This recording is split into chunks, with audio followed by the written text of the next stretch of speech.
ہمارے اسٹوڈیوز کی گھڑیوں میں صبح کے 9 بجے ہیں۔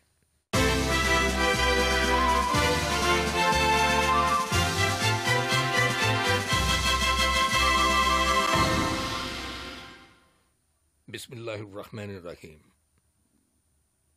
یہ ریڈیو قطر ہے۔ اب آپ محمود احمد سے خبریں سنیے۔ ابتدا میں پیش خدمت ہیں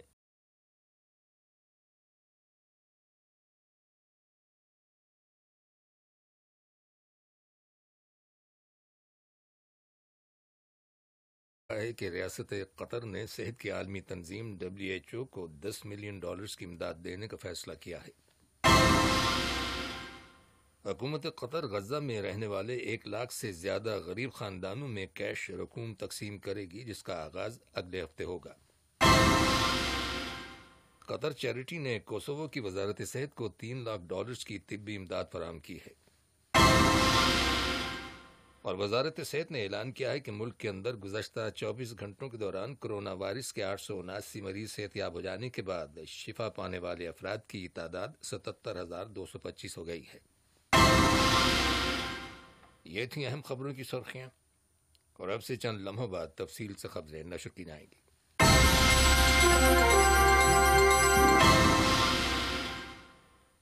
لیے جب آپ تفصیل سے خبریں سنیے۔ نائب وزیر اعظم و وزیر خارجہ شیخ محمد بن عبد الرحمن آل ثانی نے کہا ہے کہ ریاست قطر نے صحت کی عالمی تنظیم WHO کو $10 ملین کی امداد دینے کا فیصلہ کیا ہے۔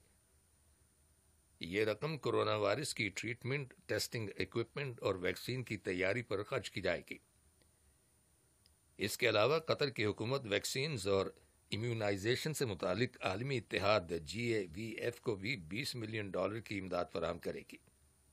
کرونا وائرس سے متعلق مہم کے سلسلے میں منعقد کی گئی ویڈیو کانفرنس سے، جس کا اہتمام non profit organisation Global Citizen نے کیا تھا، خطاب کرتے ہوئے نائب وزیر اعظم و وزیر خارجہ نے کہا کہ ریاست قطر کو کرونا وائرس کی وبا کے خلاف عالمی سطح پر کی جانے والی کوششوں میں شرکت پر فخر ہے۔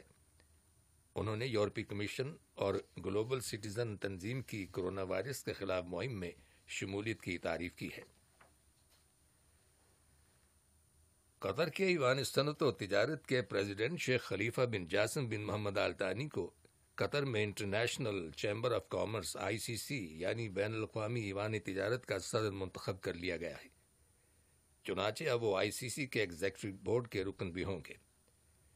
شیخ خلیفہ بن جاسم بن محمد آل ثانی کو ICC کی بین الاقوامی کونسل کے اجلاس کے دوران منتخب کیا گیا، جس کا ہیڈ کوارٹرز پیرس میں ہے۔ واضح رہے کہ ICC کے ایگزیکٹو بورڈ کا نیا سیشن آئندہ ماہ جولائی میں شروع ہوگا۔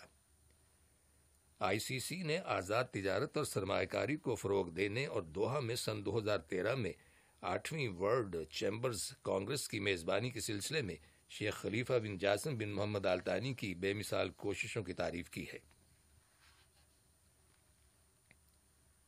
غزہ کی اثر نو تعمیر سے متعلق قطری کمیٹی کے چیئرمین سفیر محمد علی مادی نے کہا ہے کہ کمیٹی قطر ترقیاتی فنڈ کے تعاون سے غزہ میں رہنے والے غریب خاندانوں میں کیش رقوم تقسیم کرے گی۔ رقوم کی تقسیم کا کام آئندہ ہفتے شروع ہوگا۔ سفیر المادی کا کہنا ہے کہ 1 لاکھ سے زیادہ فیملیز کو $100 فی خاندان دیے جائیں گے، اور یہ رقوم غزہ میں حکومت کی نگرانی میں کام کرنے والے پوسٹ آفیسز کے ذریعے بھجوائی جائیں گی۔ ریاست قطر نے افغانستان کے دارالحکومت کابل میں کیے گئے بم حملے کی شدید مذمت کی ہے۔ اس حملے میں 2 افراد ہلاک ہو گئے تھے۔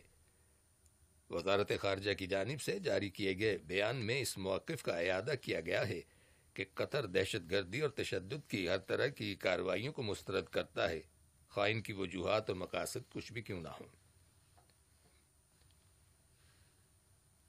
اس رقم کو ملک کے اندر کرونا وائرس کی وبا کے خلاف جاری کوششوں کے حوالے سے کوسوو کے ہیلتھ سسٹم کو بہتر بنانے کے لیے استعمال کیا جائے گا۔ یہ طبی امداد قطر چیریٹی اور کوسوو کی وزارت صحت کے درمیان ایک معاہدے کے تحت مہیا کی گئی ہے۔ وزارت صحت نے اعلان کیا ہے کہ ملک کے اندر کرونا وائرس کے 1153 نئے کیسز رجسٹر کیے گئے ہیں، جب غفلت برتی تو مریضوں کی تعداد میں پھر سے اضافہ ہو سکتا ہے۔ میکسیکو میں قطر کے سفارتخانے کے قیام کے 45 سال مکمل ہو جانے کے موقع پر سفارتخانے نے ایبرو امریکیانا یونیورسٹی کے تعاون سے ایک تقریب کا اہتمام کیا۔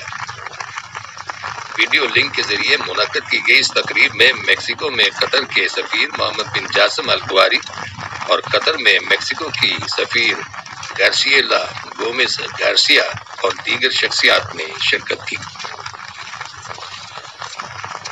یہ خبریں ریڈیو قطر سے نشر کی جا رہی ہیں۔ عالمی سطح پر کرونا وائرس کے مریضوں کی تعداد 9.8 ملین سے زیادہ ہو چکی ہے اور 5 ملین افراد صحت یاب ہو گئے ہیں، جبکہ وائرس سے مرنے والوں کی کم از کم تعداد 4,98,000 ہو گئی ہے۔ بھارت کے دارالحکومت نئی دہلی میں کرونا وائرس کے پھیلاؤ میں اضافہ ہونے کی خبر ملی ہے۔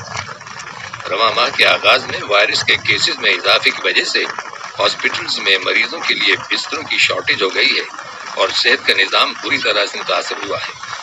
صرف نئی دہلی میں 73,000 سے زیادہ افراد وائرس کا شکار ہو گئے ہیں، جبکہ 2,500 لوگ انتقال کر گئے ہیں۔ بھارت میں کرونا وائرس کے مریضوں کی مجموعی تعداد 5 لاکھ سے زیادہ ہو گئی ہے، جبکہ ایک دن میں 18,500 نئے کیسز رجسٹر کیے گئے ہیں، جو ایک ریکارڈ ہے۔ ادھر پاکستان میں کرونا وائرس سے مزید 72 افراد کے ہلاک ہو جانے کی اطلاع ملی ہے، جس کے بعد مرنے والوں کی مجموعی تعداد 4,035 ہو گئی ہے۔ اس کے علاوہ ملک میں کرونا وائرس کے مزید 3,212 نئے کیسز رجسٹر کیے گئے ہیں۔ پاکستان میں اب تک کرونا وائرس کے 1,98,883 کیسز رجسٹر کیے گئے ہیں۔ اقوام متحدہ کے سیکریٹری جنرل انٹونیو گٹرس نے دنیا کے تمام ممالک سے اپیل کی ہے کہ وہ عالمی وباؤں کا مقابلہ کرنے کے لیے باہمی تعاون کو فروغ دیں۔ اپنے ایک بیان میں سیکریٹری جنرل نے اپنے اس یقین کا اظہار کیا ہے کہ کرونا وائرس کو مد نظر رکھتے ہوئے دنیا کے سبھی ممالک وباؤں اور دیگر بیماریوں کی روک تھام کے لیے مل کر کوششیں کریں۔ ایتھیوپیا کی حکومت نے دریائے نیل پر ڈیم بنانے کا جو منصوبہ تیار کیا ہے، اس پر سوڈان اور مصر کی حکومتوں کی جانب سے سخت احتجاج کیے جانے کے بعد اب تینوں ممالک مذاکرات کے ذریعے اس معاملے کو حل کرنے پر رضامند ہو گئے ہیں۔ واضح رہے کہ ایک عرصے سے ان تینوں ملکوں کے درمیان یہ تنازع چلا رہا ہے۔ مصر، سوڈان اور ایتھیوپیا کی حکومتوں کی جانب سے جاری کیے گئے ایک مشترکہ بیان میں اس مسئلے کے حل کے لیے رضامندی کا اظہار کیا گیا ہے۔ افریقی یونین نے ان تینوں ممالک کے درمیان متعدد مذاکرات کا اہتمام کیا تھا، جو ٹیکنیکل اور سیاسی وجوہات کی بنا پر ناکام ہوتے رہے۔ تاہم حال ہی میں جو مذاکرات ہوئے، ان میں ان ممالک نے ڈیم کے تنازع کو مل بیٹھ کر حل کرنے پر رضامندی ظاہر کی ہے۔ آخر میں اہم خبروں کی سرخیاں ایک بار پھر سن لیجیے۔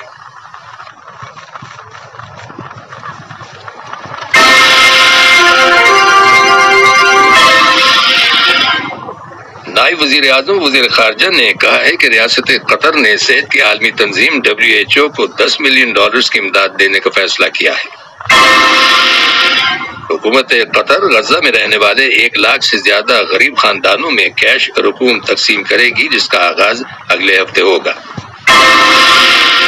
قطر چیریٹی نے کوسوو کی وزارت صحت کو $3 لاکھ کی طبی امداد فراہم کی ہے، اور وزارت صحت نے اعلان کیا ہے کہ ملک کے اندر گزشتہ 24 گھنٹوں کے دوران کرونا وائرس کے 879 مریض صحت یاب ہو جانے کے بعد شفا پانے والے افراد کی تعداد 77,225 ہو گئی ہے۔ ریڈیو قطر سے خبریں ختم۔